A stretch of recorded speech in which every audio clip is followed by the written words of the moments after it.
Good morning. It's Saturday morning, and here we are. I hope that you're having a beautiful morning. Today we're going to read Ephesians 5:22 through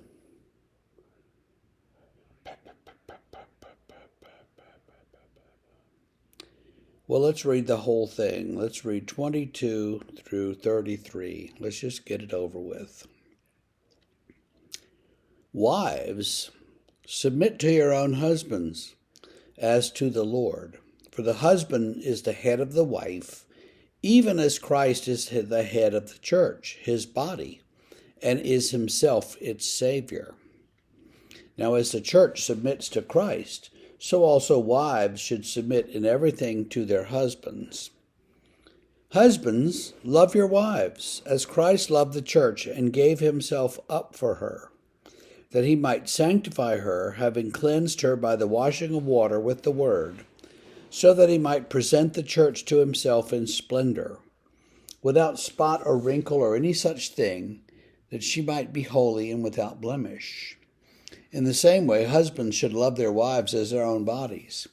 He who loves his wife loves himself, for no one ever hated his own flesh, but nourishes and cherishes it, just as Christ does the church, because we are members of his body.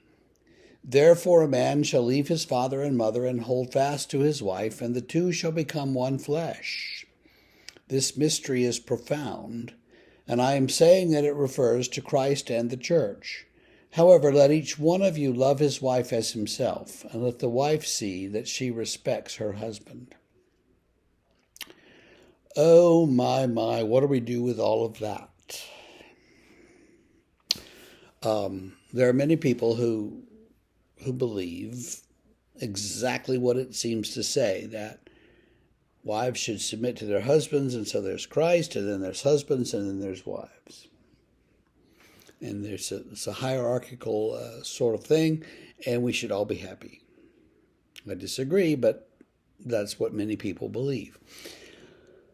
Paul has said, let's all submit to each other, in the last verse we read yesterday. And now he begins a series of examples. Wives, submit to your husbands. Husbands, love your wives. There's a little difference between love and submission, yes, but I think what he's trying to get at in his own way is some sort of mutuality, some sort of feeling that if we love each other, we care for each other and put the other one first. And so in that day for husbands, that meant loving your wives and taking care of them and being there for them. And that day for wives, that meant, that meant submission and not a lot of disagreement and arguing.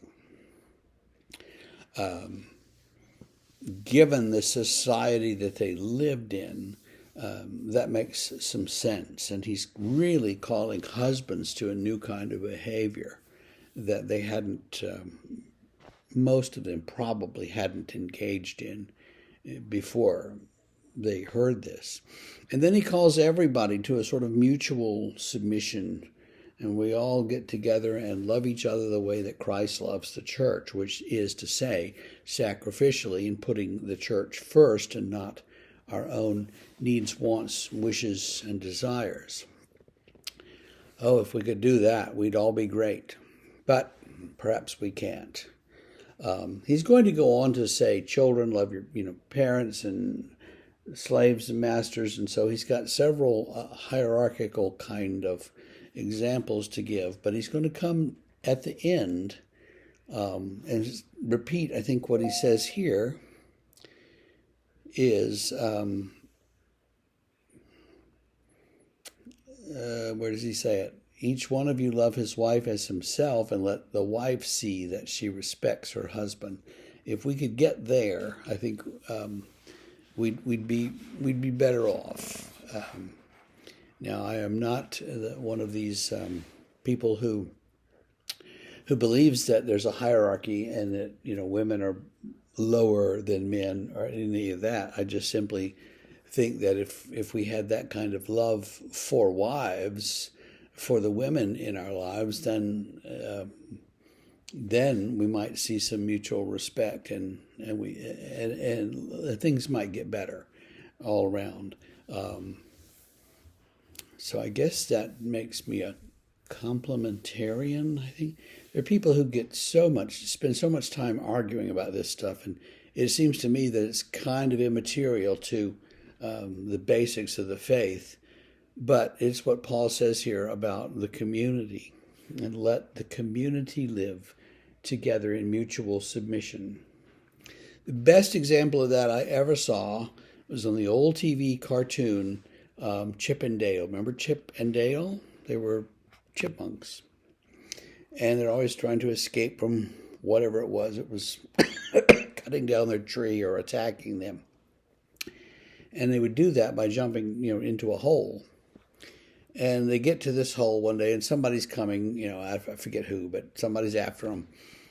And they stop and they look at each other, and after you. Oh, no, after you. No, after you, after you, after you. And after 4 or 5 times, one of them finally says, shall we go together? And the other one says, oh, yes, let's. And they grab hands and they jump in at the same time. Now, if we all had that attitude of, oh, after you, no, after you, after you, think how much better life could be. That's all I'm trying to say. So, we'll continue with this difficult part of Ephesians, and hope that you have a wonderful Saturday.